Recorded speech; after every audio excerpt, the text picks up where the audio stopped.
Australia's diplomatic relations with China may be at an all-time low, but commercially the two nations have reached a new high.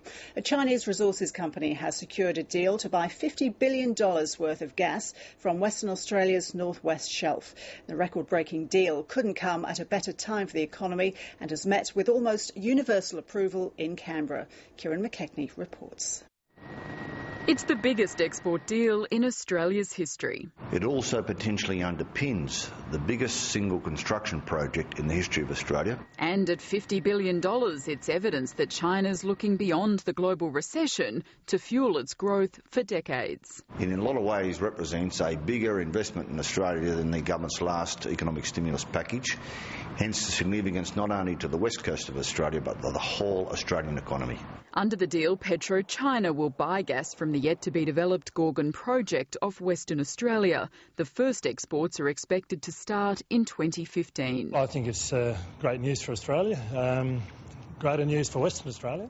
We welcome initiatives that actually help to deliver a stronger Australia. Although opposition MPs are quick to point out the Prime Minister can't take all the credit. The platform for these initiatives, of course, was built over the last few years under the coalition government. The suggestion that it's all a creation of Kevin Rudd is a fiction. Environmental approval is one of the last hurdles to be cleared, and the project is not without its critics. Well, here we are discussing the renewable energy and the potential for that in Australia, while Martin Ferguson's selling off the gas reserves of the country to China. The size of this deal is extraordinary. What makes it even more remarkable is its timing. Diplomatic relations between Australia and China have been steadily escalating for months, and the government is hoping commercial partnerships like this one will help smooth over relations between the two countries. China needs us, but we need China.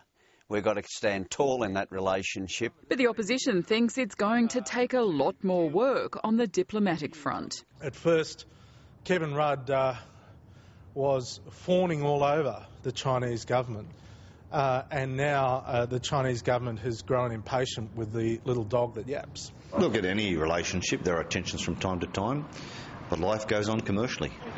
And politically. Kieran McKechnie, ABC News, Canberra.